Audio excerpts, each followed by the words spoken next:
a sort of monthly tradition, Joan Murphy, the president of the Newcomers Club of Richmond in 1976, ended her note in the May installment of the club's newsletter with an inspirational quote.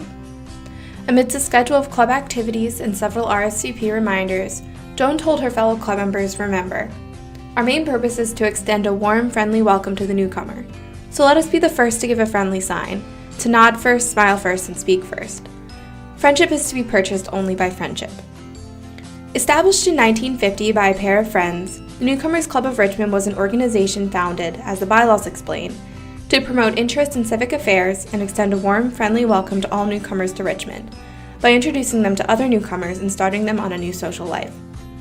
All we have left of the group of women that Murphy was writing to is the scrapbook they made to record the activities of their club between May 1976 and May 1977.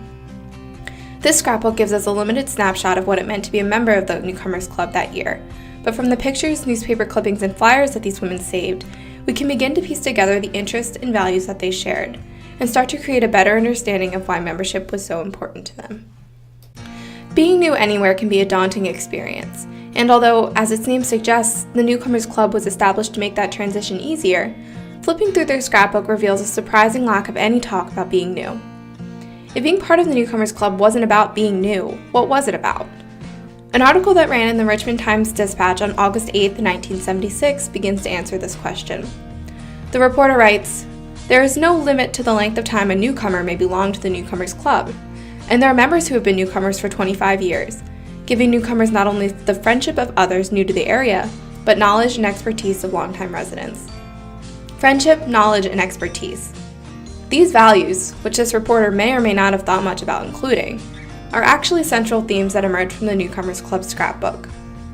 Instead of talking about things like how to cope with moving or what someone new to Richmond might need to understand, the contents of the scrapbook and the longevity of many of these women's memberships seem to suggest that these women were trying to alleviate newness as quickly as possible by establishing links to other women and then developing their knowledge and skills. A full calendar of meetings and events helped newcomers to quickly create a reliable social circle, and helped longtime members reinforce their existing ties. Newness was replaced with belonging by attending luncheons, appearing at fundraisers, and participating in activity groups. By being active, club members were given a form of social capital, a reaffirmation that they were accepted.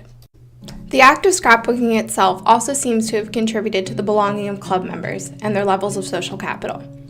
Having your picture in the yearly scrapbook, especially if it was a picture of you with someone else and if it had your name written below it, meant that you were a notable member of the club and that people knew who you were. Inclusion in the scrapbook also extended past the women themselves, to the inclusion of several newspaper clippings about husbands or children doing notable things in the city. These, too, were a celebration of a type of settling in, because after all, someone new to the city wouldn't have a husband who was running a science museum, or a daughter who was noticed for being in a school play. These were marks of successfully ending newness, which served as celebrations for those they were about, and encouragement for others to do the same. The club's monthly newsletters, and especially Joan's pieces of advice, served as a physical reminder that newness was supposed to be a quick and temporary state, and that membership in the club was the best way to alleviate it. Even their title, Party Lines, and their logo, a picture of a woman using a telephone, serve as symbols of social connectedness, bringing forward memories of childhood games of telephone or whisper down the lane.